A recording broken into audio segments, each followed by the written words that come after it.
para sa Iglamia, mga kabisdak. Ayan, dapat tayo masura kahit na nabagyuhan ang isla dito sa Canada. Siyempre kailangan nating kumita ng kwarta.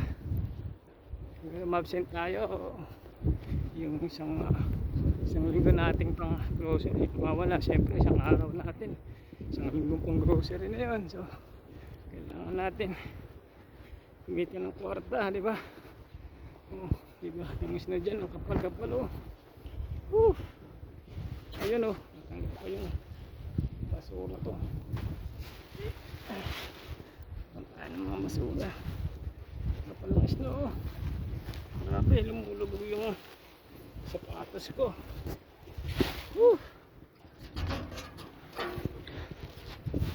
Ganun ako. Ayaw.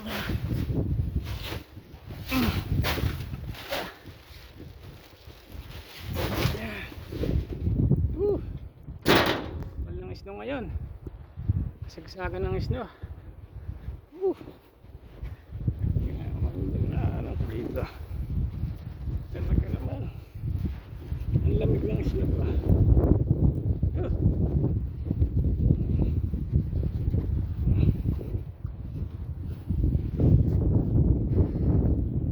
Grabe. Tindi ang isno ngayon. Simula pa kagabi ito. Ngayon lang nangyari daw ito sa dito sa parte ng Toronto. Ayun, diba? Yung nagtatapo ko ng kumbasura, may ibon, naghahanap siya ng pagkain. Chok, wala kang pagkain. Ang kawawa naman, hindi siya makahanap ng pagkain kasi siya, hindi ko nga ng pagkain. Bibigyan ko ng pagkain yung ibon, sasabit ko lang dito kasi chokay namin to yung ibon na to. Ayan, chokay namin siya ngayon mga isno. Wala siya makain, wala siyang makain pagkain niya. Pumuntahan niya yan, yan ayan, yan na siya. Galing, diba? Chokay namin si Wit-Wit. Kain siya. Diba?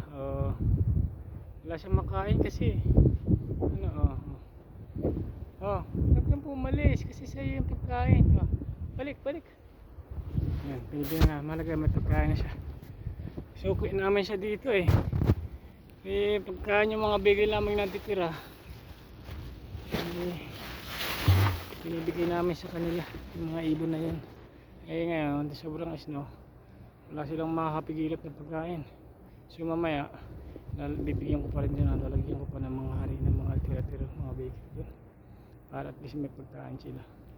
Marami yan sila, hindi na hindi lang ko sila nagtago. Ito siguro nagutom lang siya kaya lumabas. Okay, hanggang dito na lang.